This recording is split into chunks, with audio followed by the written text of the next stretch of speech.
Once upon a time, the infamous rover Reynardo plundered the floating isles. Then his mother called him to her deathbed. "Swear to me that you won't die on the gallows," she rasped. Reluctantly, he swore. And he whiled away his days at home with music, cards, and wine. But the Emperor had changed.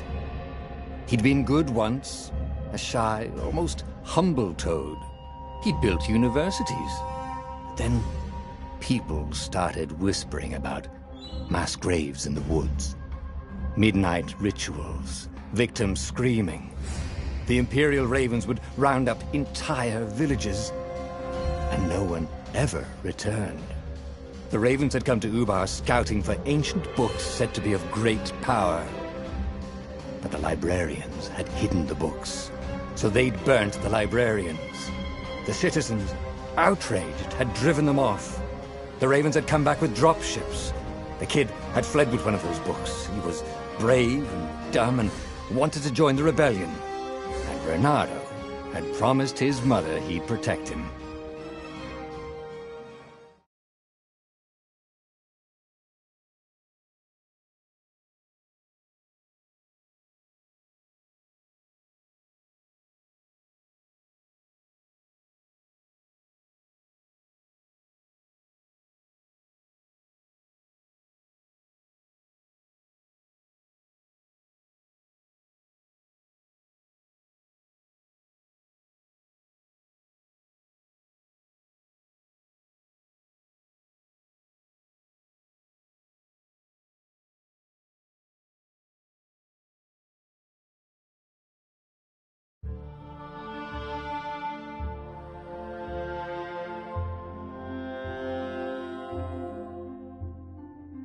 The kid was looking down, watching his city burn.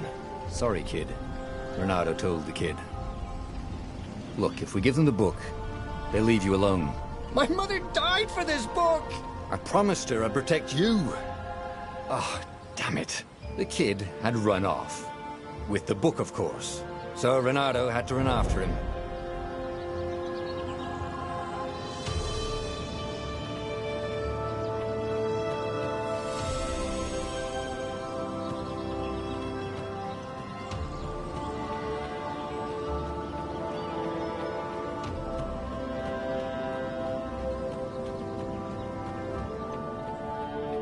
The two ravens were staring at the kid like he was their dinner, which probably was what was in their tiny brains.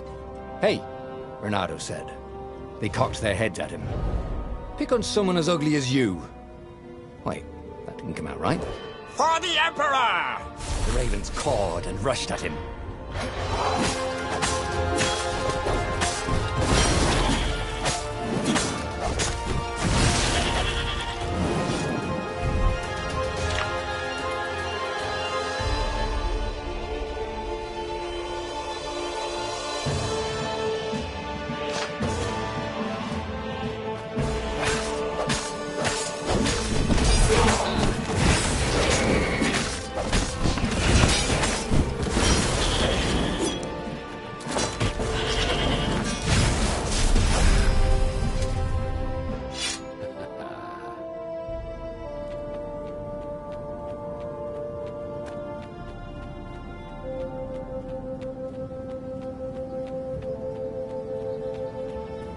A dropship flew overhead.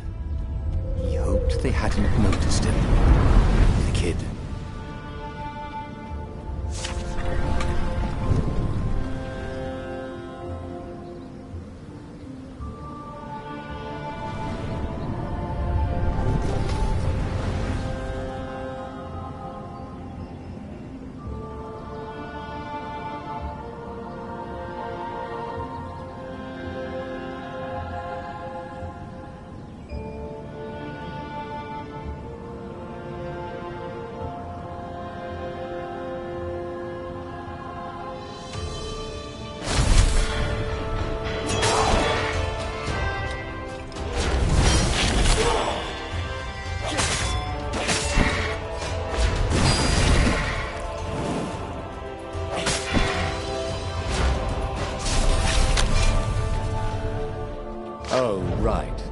the Gate of Heroes. Someone's idea of a joke, making the skyship docks a gated community.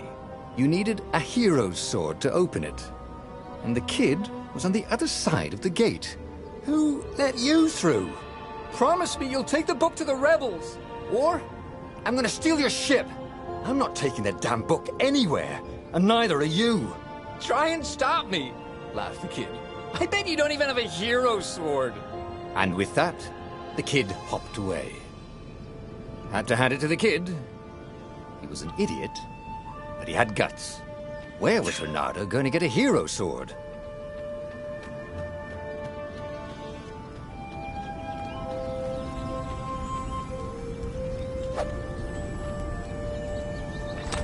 Ore and wind essence? That sounds about right. I'll need a workshop, though.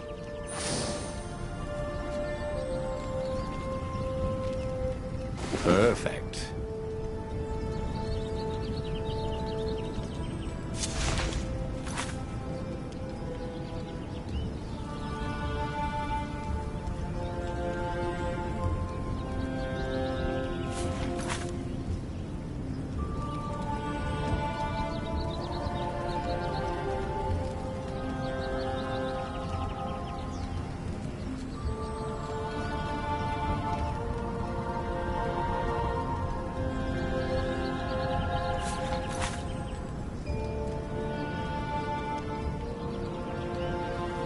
Hero Sword, QED.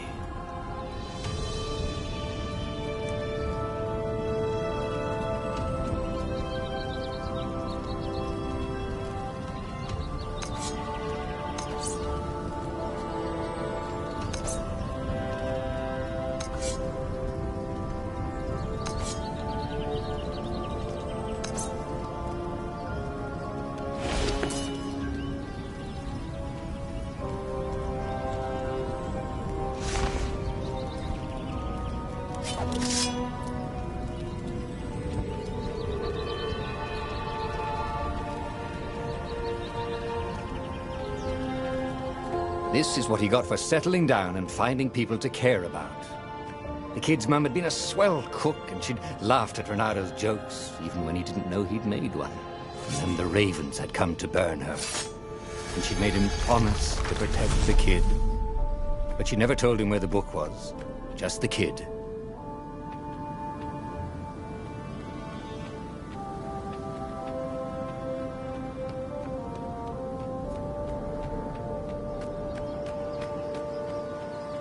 He came up to a ledge. It was too far to jump. There'd been a bridge here before, hadn't there? And there was Peter, giggling at him. "How'd you get across?" he asked the kid. "Where'd you find a hook?" "I hopped," said the kid. Wise-ass kid. "Hey, look out behind you!" "Cute," said Reynardo. Ah, ravens.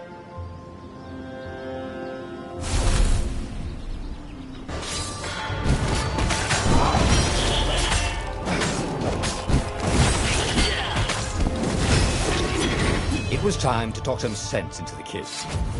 Just hook his way across the ledge and chase the kid down. Thing was, he hadn't used his hook since he'd retired. How had he done it? Maybe if he meditated at that altar there, he'd remember his old skills.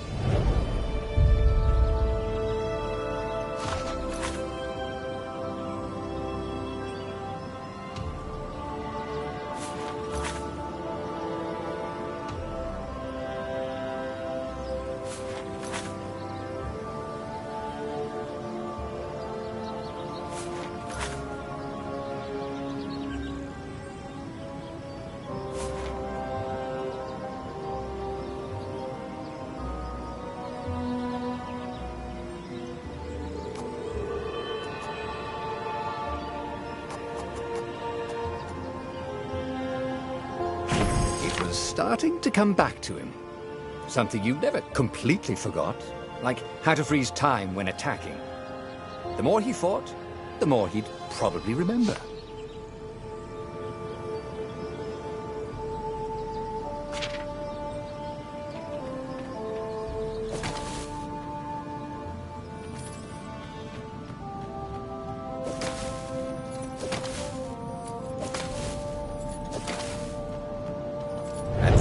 was the Farfarer. She was the fastest ship he'd ever known. She could do the Kestra run in 12 furlongs. Well, so the salesman had told him. And something told him the kid was about to walk into an ambush. "Stop!" he shouted. "I'm not giving you the book!" shouted the kid, and took off. "No! Peter!" But the kid ran for it, and a goggler nailed him with its eye beam.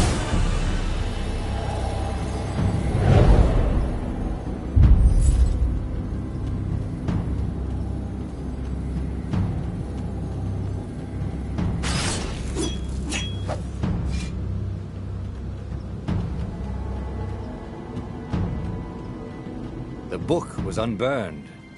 Next to it were the buckles from the kid's shoes, and a kid-sized pile of ashes. Damn it, why hadn't he lied and told the kid he'd take the book to the rebels? The kid would be alive now. Really pissed off and betrayed, but alive. Oh, damn it. Renato picked up the book. He couldn't let the Empire have it now. He was going to have to get it out of there. He'd be a wanted man. Probably have to join the rebellion just to have a place to dock. Well, he'd hated home life anyway.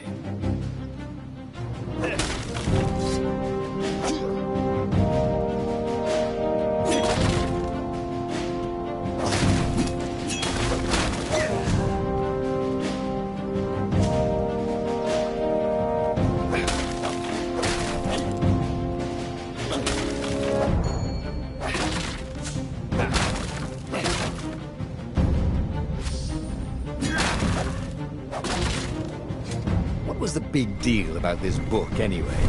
Maybe he should open it and find out. All that had been years ago. How many? The war was a blur, and now 3 Raven scout ships were chasing him. "Where are you running, rebel?" cawed the Raven captain over the loudhailer. Renato could see them cranking up their catapults. "Just going out for milk?" Renato yelled back. "Where can you run?" laughed the Raven horribly. Far behind him, another city was burning. The dark cloud above its island was thousands of Imperial ships. The fleet was doing a thorough job. "Take us to the rebel base! I will spare your life!" it cawed. The entire jury-rigged rebel fleet was only a few islands to the east. Beyond that were only the pillars of heaven. A sea of endless blood-colored tornadoes. The rebellion was out of time. Unless Renato could bring a game-changer. Maybe he could. Renato had found out where he could find the pieces of the Sky Ripper, the legendary weapon that had exiled the lost gods. Surely a legendary weapon could win the final battle.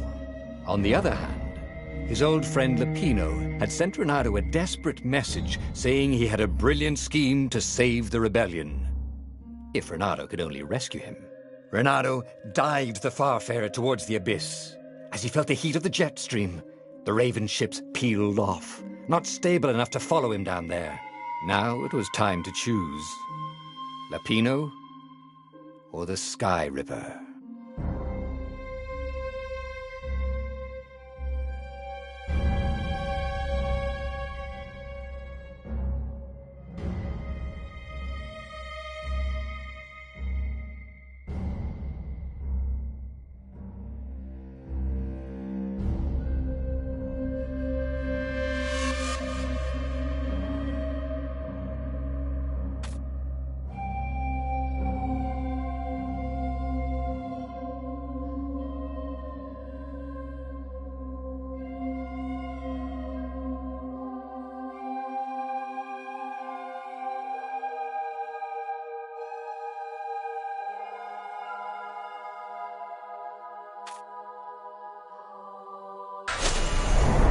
Lapino.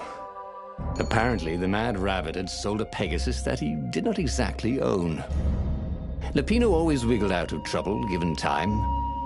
But he was out of time. The Ravens had figured out that Lapino was a rebel spy. If the fleet reached him first, they'd string him up for that. Never mind the winged horse.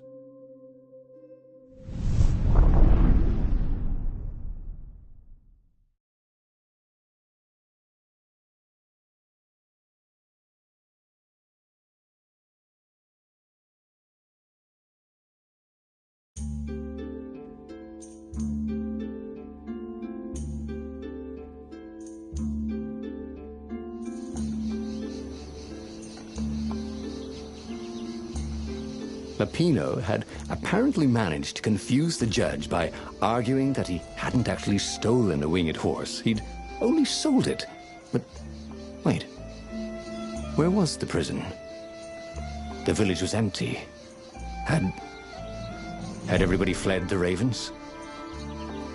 If I craft a sword now, it's going to be really short.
This would be the perfect place for a tic-tac-toe board.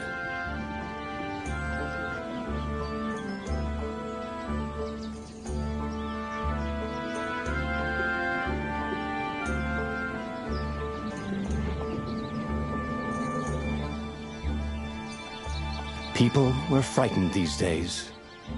Just 2 weeks past, Reynardo had sneaked through an empty town and listened to the ravens caw about the Emperor's new taste in ritual sacrifice. Reynardo's blood was up. He just needed to smash something.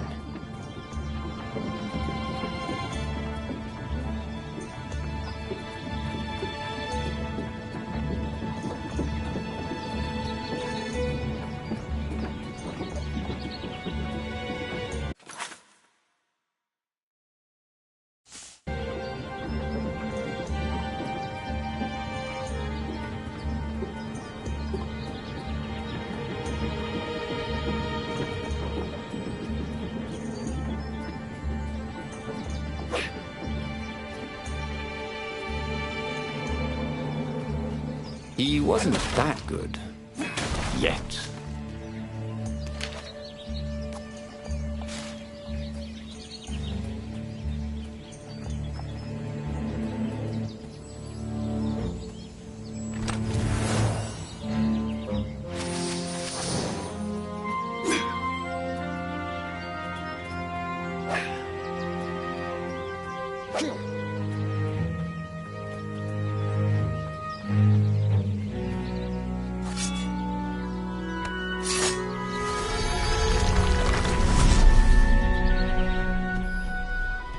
Can't we just agree to disagree? Said Reynardo. No?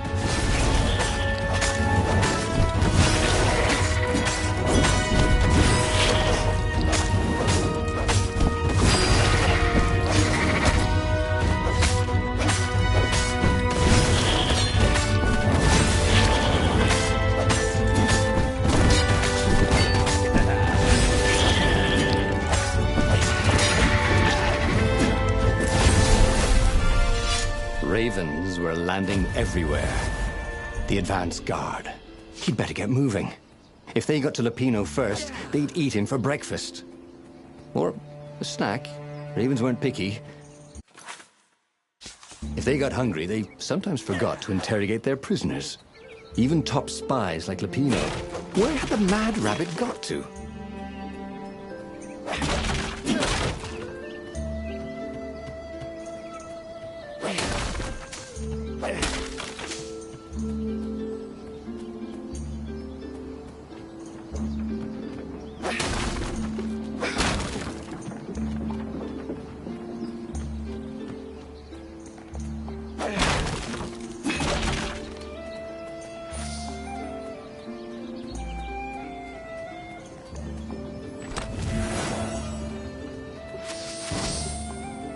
couldn't find high-quality ore like this just anywhere.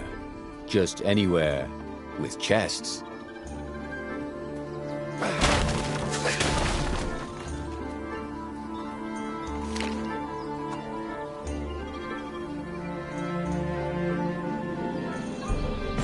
It was starting to come back to him. Something you never completely forgot, like how to freeze time when attacking. The more he fought, the more he'd probably remember.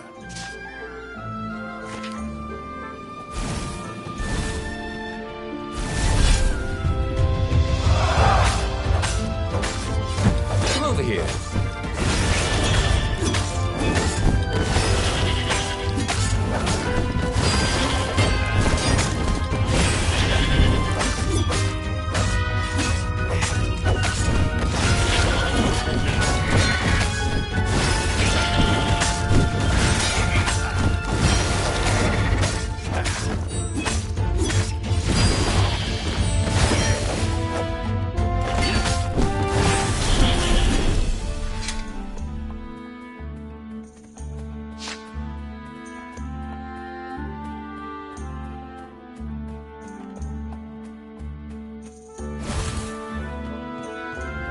Renato felt a chill run down his back.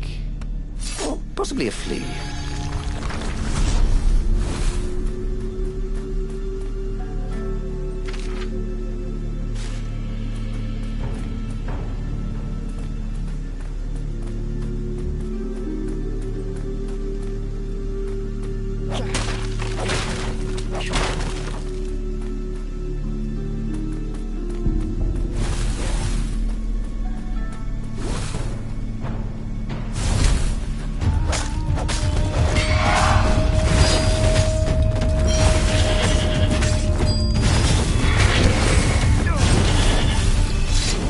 Felt ready to take on new powers.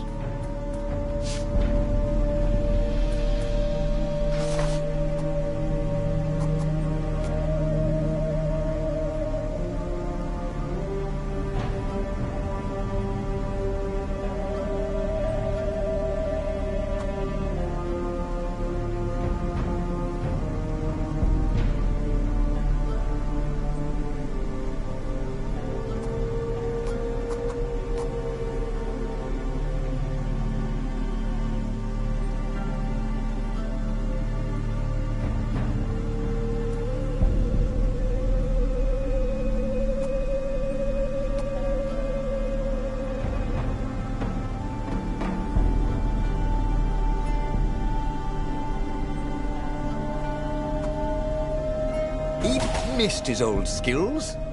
He welcomed them back like it was at a reunion.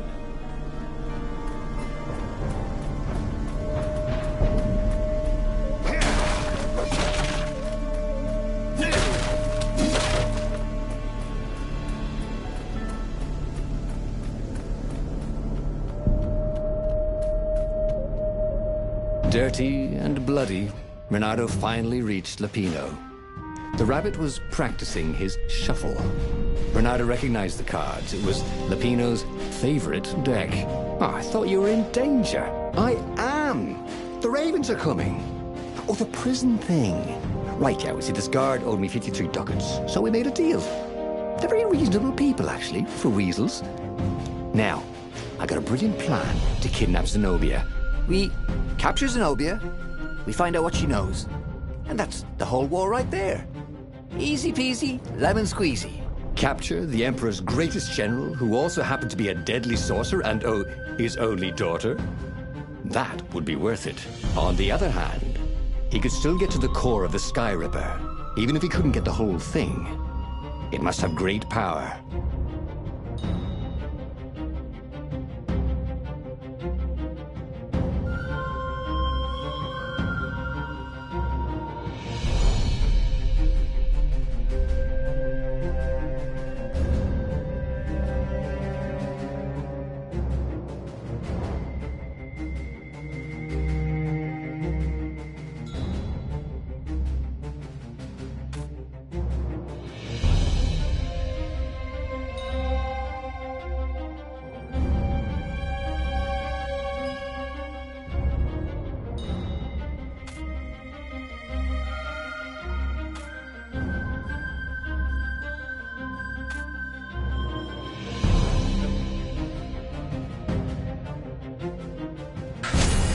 Zenobia wasn't just the Emperor's daughter, of course.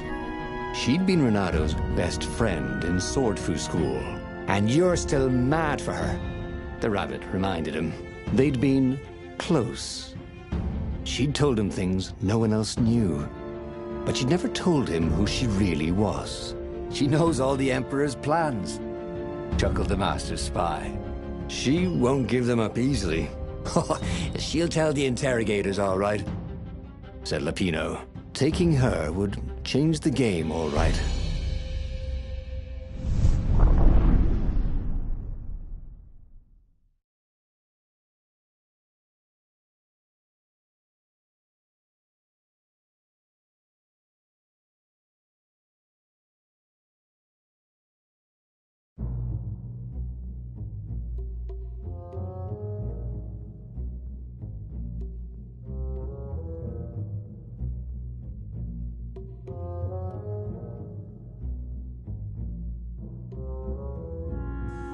The city was already under Zenobia's control.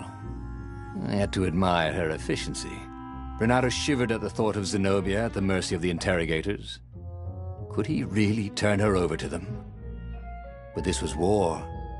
It wasn't meant to be pretty.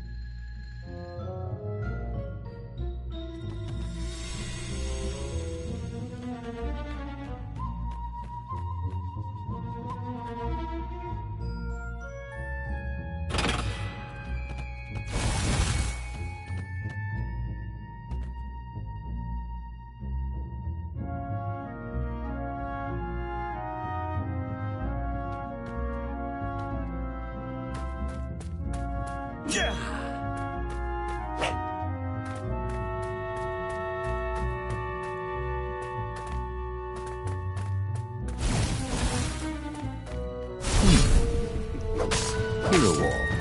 There's a sword. Ice wall. Ice. Fiend.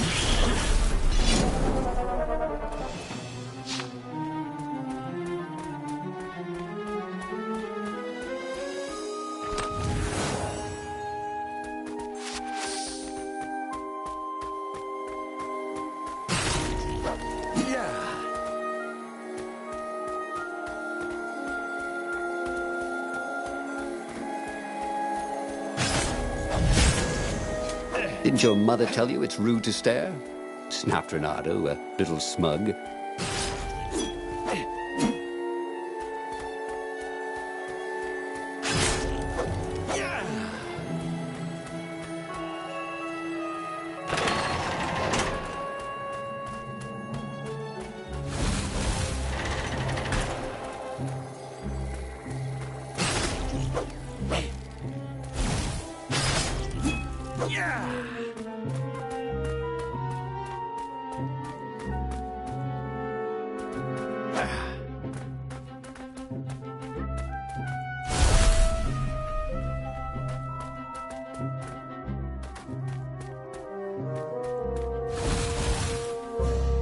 So, what's this plan of yours? Use me as bait, said Lapino.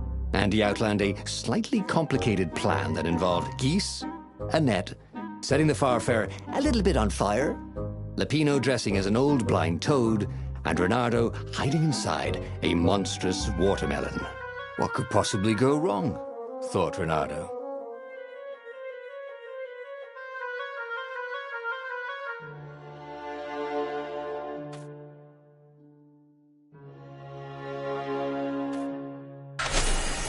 Oh, this is going to be fun, said Lapino, as he ran to go set up his marvelous plan.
Renato felt dubious about the whole plan. With every step, he was waiting for it all to go horribly wrong. But against all odds, Peppino's idiotic plan worked. Zenobia's ravens ran off after the geese, the net dropped, and Renato jumped out of the watermelon and put his sword to Zenobia's throat. "Renato," she said, "are those new scars? They look good on you. You never returned my velvet jacket. It was my favorite. You look stupid in velvet. Oh, what does an imperial princess know about style? Oh, get a room, you two," said Latino. But the fleet was coming on fast, so they put Zenobia on the Farfarer and took her east over the Nexus. She'd vanished from Swordfu School, from his life, without even saying goodbye, without ever telling him she was the Emperor's adopted daughter. Ah, Lapina was right, Renato thought reluctantly. She knows things. She recognized his look. "You're taking me to the interrogators, aren't you?" she said, wide-eyed. And then she jumped, with horror. Renato saw Zenobia plummeting. Then he saw the Nexus below them. Cats always land on their feet. "Ah, she'll head for the Imperial outpost," yelled Lapino. "You have to catch her."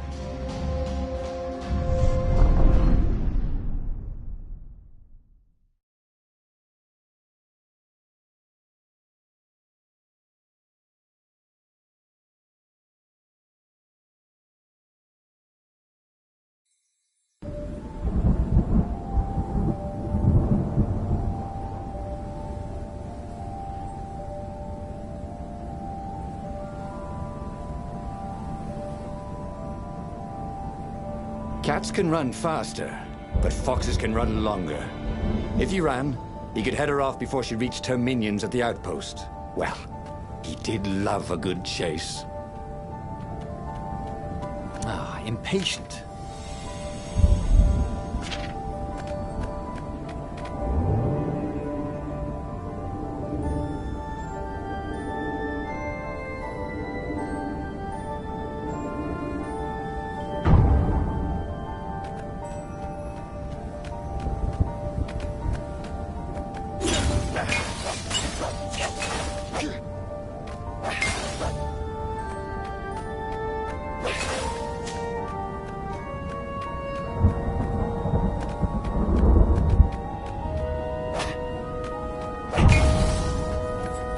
Who needed bridges anyway?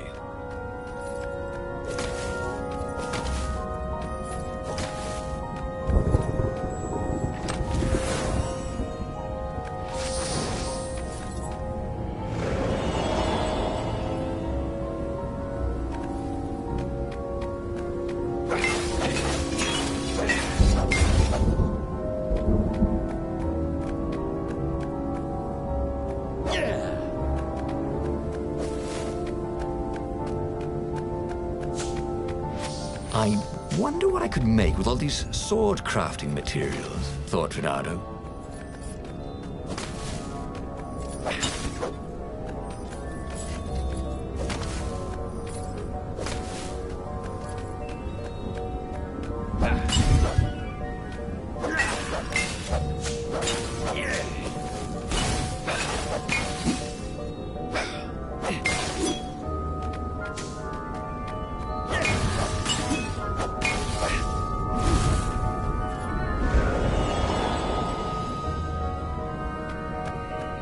When Renato went to the china shop, for some reason the owner was always nervous.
He was closing on her.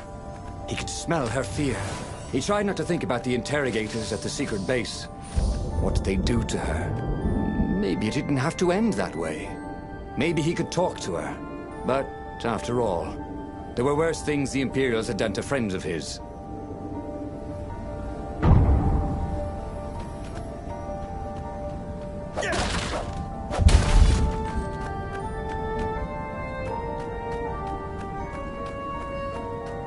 A crafting bench.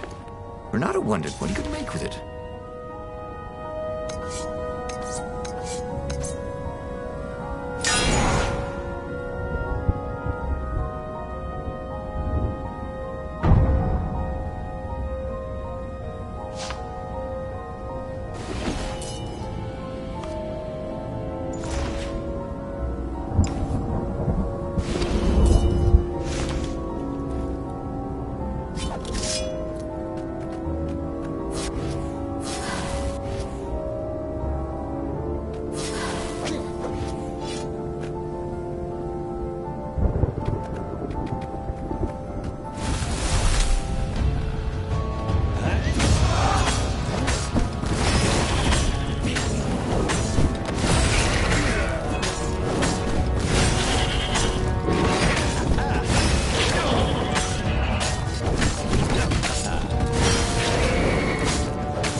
Renato reached the outpost.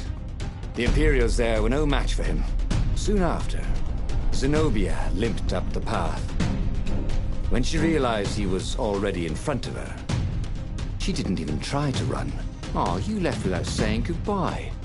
Again, he said, "Please, I'm enjoying this a little too much," she said, shaken. "Oh, spare us the chit-chat, would you?" said Lapino as he shackled her hands so she couldn't throw spells. She knows all his plans.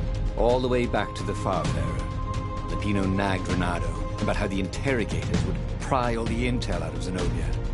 How that would turn the tides in the imminent battle. All they had to do was take her to the rebels' secret base.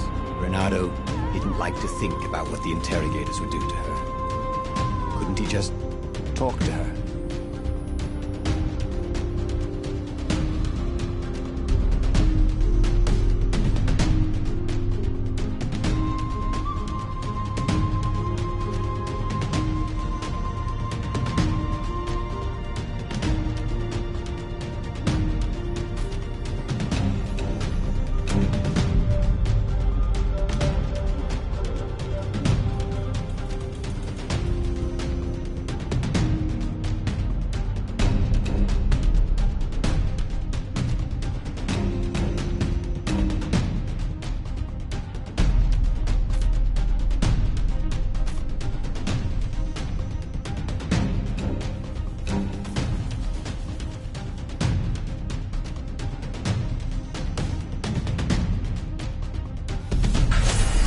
As they pulled away from the Nexus, Renato could see the fear in Zenobia's eyes.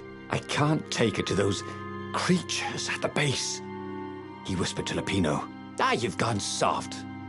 Soft in the head. We captured her for what she knows. I'll take her to the mountains. Tell all the horrible things the Emperor's done. Yeah, believe me, she'll turn." And he turned the wheel. "The hell you will!" shouted Lapino, and he grabbed the wheel back from him. The two of them wrestled for control of the ship. It shot off like a mad sparrow. Suddenly, Renato was falling.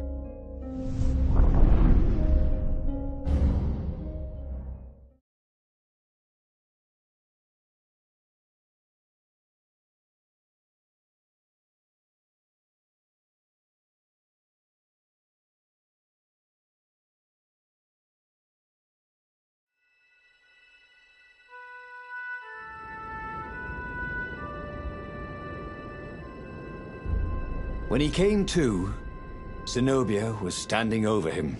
"Why didn't you take me to the base to be interrogated?" she demanded. "Do you know what's left of people they interrogate?" This is some trick, isn't it? To make me fall for you again. Well, I won't. Oh, go on then. Scurry back to your ravens. I can't stop you. But strangely, she didn't. As Renato set off to find the Farfarer, she followed him, keeping just out of sight of the ravens.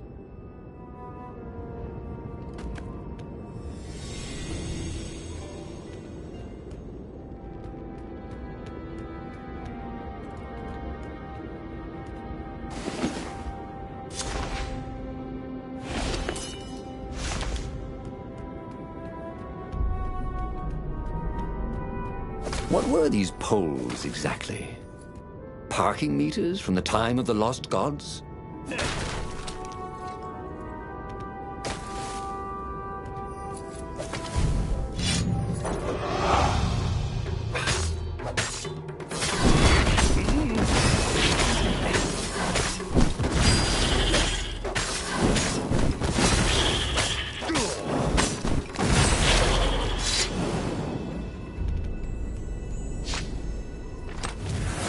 This chest was filled with old concert t-shirts. And something useful.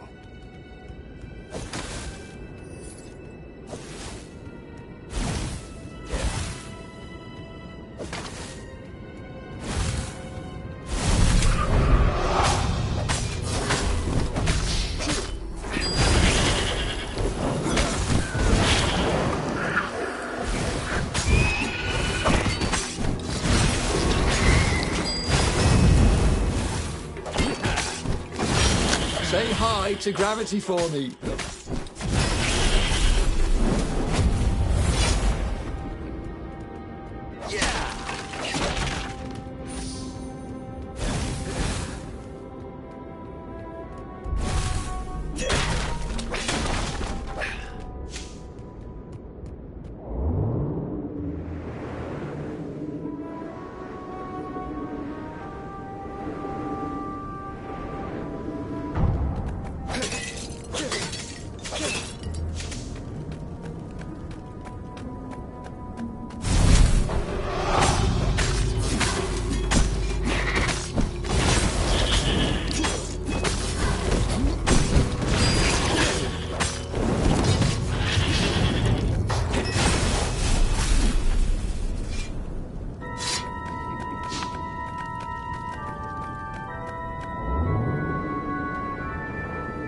There was an engraving.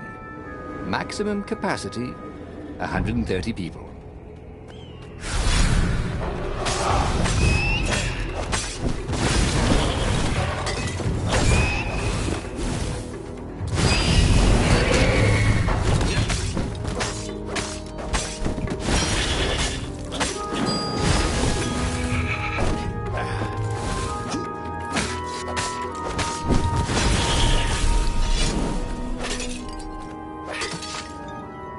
As Renato stopped to sniff the wind, Zenobia came up, still mad. Did you really think you'd just talk me into betraying my father? Oh yeah, sure, that was exactly my plan. Then why aren't you even talking to me? Because I've never talked you into anything in my life. They're gonna court-martial you for letting me go. He caught a whiff of the Farfarer. Wet rope, tar, and a cask of Scobel ale he'd spilt last year. It was that way.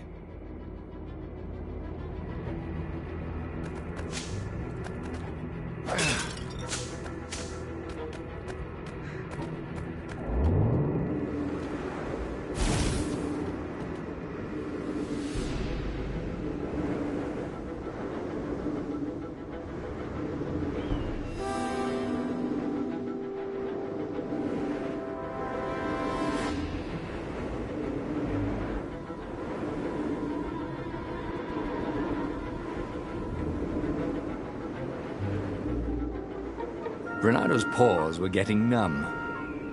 Calaveras really didn't want company, did he?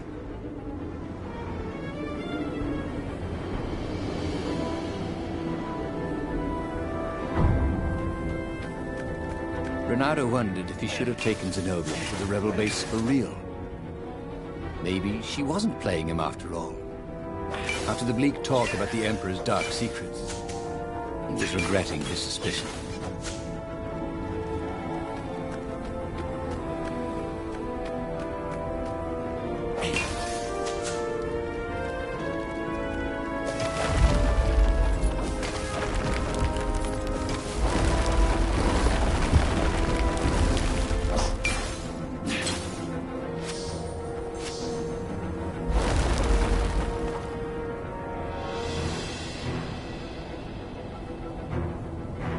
Sure enough, the Farfarer had crashed in some rocks. There was no sign of Lupino. Zenobia caught up. All that kid stuff in Swordfu School. Look, that's the past. We're adults now. We have duties to other people. We have destinies. What are you talking about? And you are the most arrogant, slow-witted, light-fingered, mercenary, immoral, reckless. Run away with me, said Renato, and he realized he meant it. What? Just like that? She demanded. I will, if you will. So she kissed him. And it was the best kiss he'd ever had. They held hands as they boarded the Farfarer. Renato felt light-hearted, like the winds that were playing the rigging like a balalaika. But Lupino, I need to get back to Lupino, he said, suddenly realizing he could have been captured. A prisoner. He's not. How'd you know? He saw something in her eyes he didn't understand. He fell, didn't he? Into the abyss. She looked away, wouldn't answer. But then a bolt smashed through the Farfarer's keel. The broken ship plummeted out of the clouds.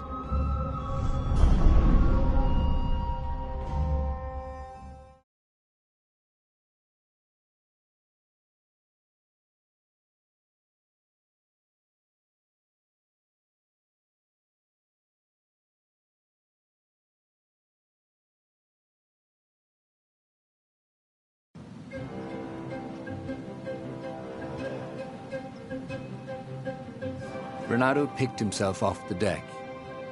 They were alive. We have to get to my private ship, she said.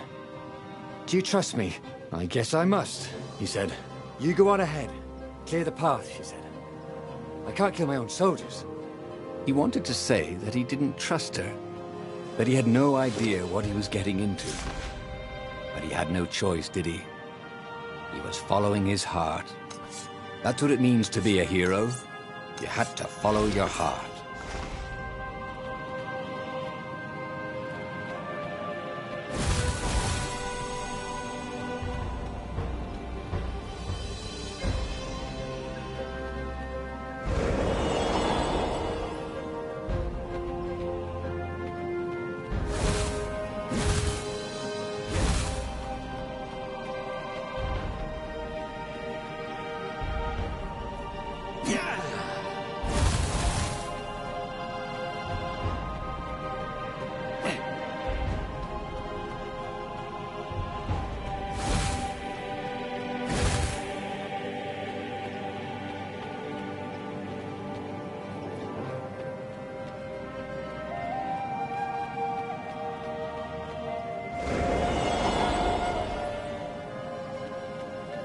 Renato felt like he was ready to learn new things. Thank goodness he didn't have to go to school for that.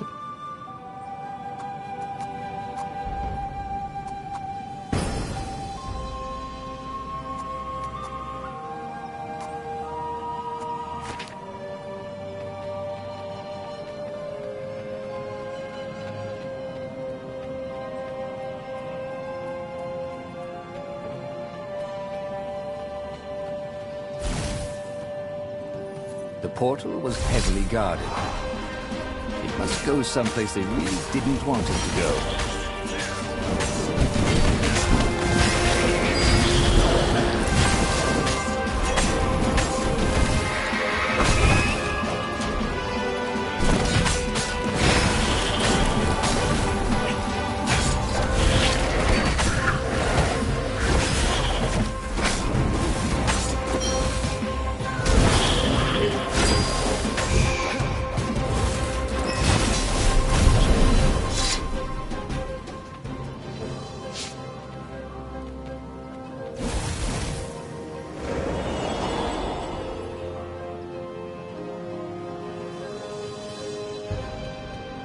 Smashing things was fun.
Already, Renata knew more than he ever had. But about what?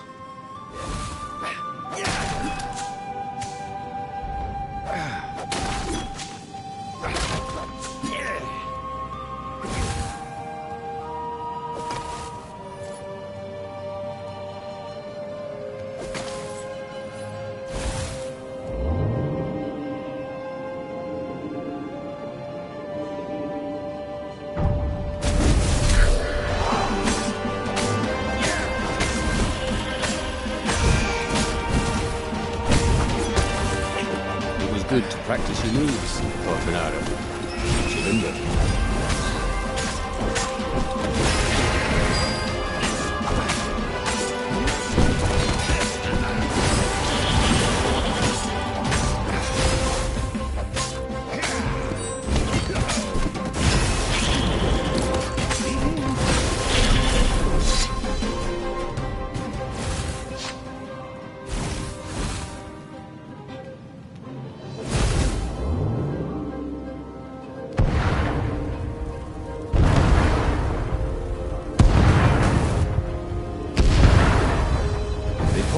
To catch their breath.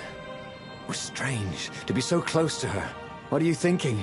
He asked. I'm trying very hard not to think. Me too, he said. Up ahead, he could see the thin silver of Zenobia's personal ship. It looked fast. They would leave all this behind.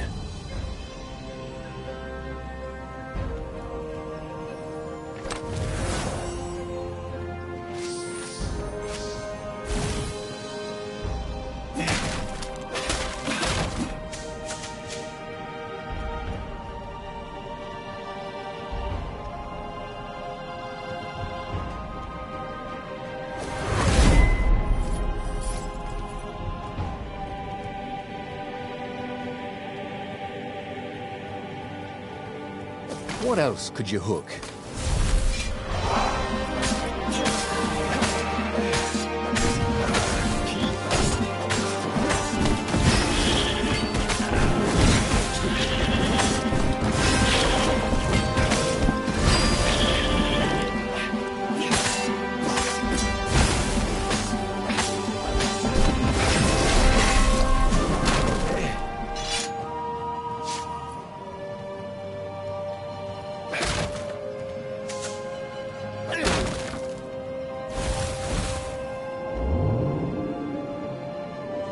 What did you do if one of these platforms stalled?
As they reached her ship, Renato suddenly felt a sharp pain in his stomach.